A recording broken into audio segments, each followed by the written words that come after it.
Hello, everybody. I want to do a The Last of Us episode 3 breakdown. Basically, this was the episode after Joel was killed by Abby. So I kind of knew it was going to be a retrospective, a say goodbye to our heroed character from the first season. And I kind of knew that was going to be the case, and it was. It was very emotional. It starts out with Ellie in the hospital, and they show some of the townspeople and kind of getting it back together again after what happened cleaning up the town. And then Ellie gets out of the hospital and she goes to her and Joel's house, but she lived in the garage and you never really saw the inside of the house. And there's just emotional scenes of her in his bedroom crying, holding his jacket.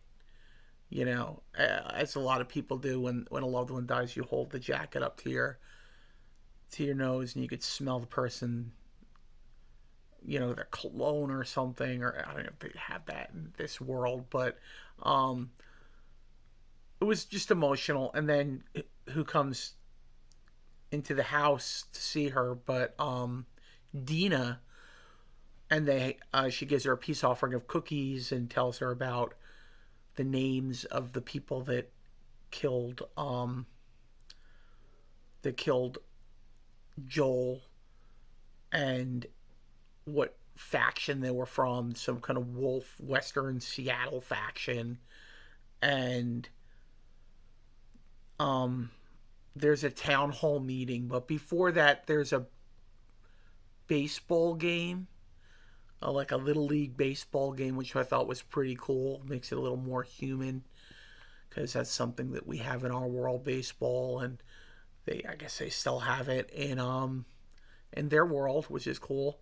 And then they had the town hall meeting, and right before that, there's kind of like a little bit of a Rocky montage, like I thought, with what's going to happen from the trailers, with Dina and the not Dina, Ellie and Dina's boyfriend or whatever, and he's like holding a punching bag and getting her back into shape.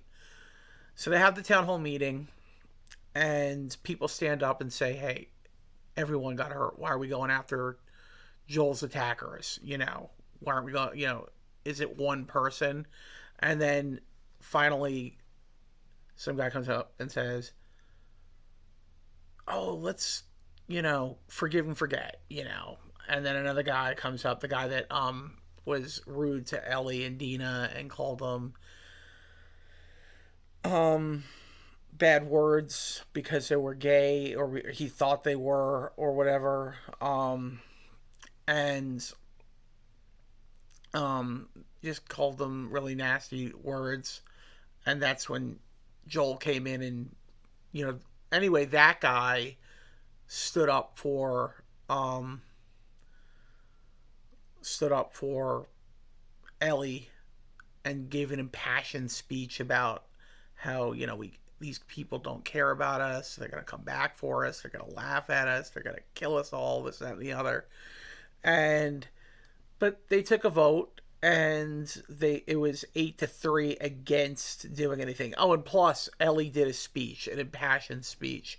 So the next scene after that is Ellie in the garage getting guns and weapons and stuff, and Dina knocks on the door. And Dina says, "You're not going to get far. You don't even have food or provision, nothing, medicine. You don't have anything." So she says, "Look, I'm going to help you. I'm going to go with you. And we're going to go exact revenge on these people."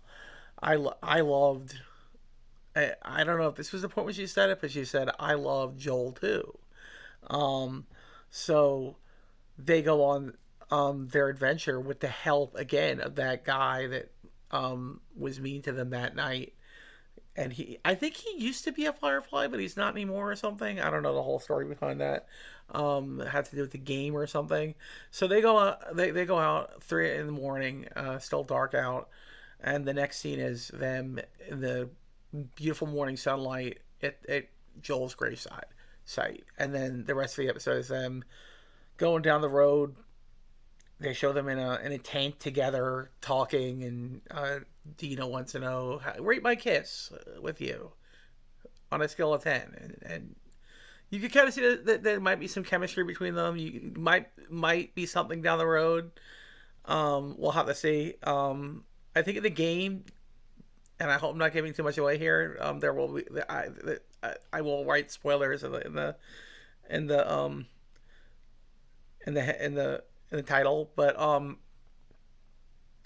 I think Dina actually in a game gets pregnant. So I don't know if they're gonna bring that out in this. And then they come across earlier in the episode. They showed it seemed like a cult or something, but it's like some peaceful religious group that got slaughtered, and they come across their bodies and realize Ellie realizes, hey, something's going on here, and that's when also she's thinking, Ellie's thinking it's the Fireflies or whatever, it's them, and then Dina goes into the woods to look and see the bodies, and she goes back and throws up, which I'm wondering, is that a hint that she's pregnant? I don't know. And then they finally make it to Seattle, and they didn't really show it too much in this episode, or did they? I think they showed armies of Fireflies, so it's pretty unlikely that the two of them are gonna kill Abby and the people that did that in the cabin to Joel. I find that hard to believe unless another party of people came after them from Jackson, Wyoming. Really hard to believe that they're gonna take on this whole army by themselves. And let me just give you they give you like not the making of, they do that as well at the end of the episode, which I highly recommend watching. But right before the making of, they give you what's on next week, and they show Dina pointing a gun at Ellie. Now we know Dina's a good character. We know she's not a bad character. So what's probably happening there is that Ellie got bit, and she's gonna have to explain to her that I'm immune and really get her to believe it, so she doesn't shoot her. And explain to her that's why Fireflies were after me to begin with. That's why they wanted me to begin with. She's going to have to explain all this to her so she doesn't shoot her. I'm sure that's what that scene is. Again, that's a spoiler that hopefully you've all read, that this is a spoiler breakdown. I wouldn't say it was my favorite episode. I think the first episode just really got you back into it, and you were like, wow, we're back, you know. And then the second episode was like, holy, you know what? You know, oh my god, what did I just say? Joel's dead. It's going to take me like 5 to 7 days to recover from this. That's what my nephew said, and I totally agree with him. But this episode was more somber, more down to earth, more low key. But I liked it. But again, it wasn't my favorite episode out of the 3, but I definitely liked it. And it is sad that Joel isn't on the show anymore. And I don't know if I said this before, but I feel like almost like when I say Pedro Pascal's name anymore, whether it's for The Mandalorian, whether it's for The Last of Us, I call him Joel. And I've talked to people that do the same thing. They're like, yeah, he's Joel. Yeah, that's what we call him. But anyway, that's going to be it, guys. I hope I didn't ramble too much. I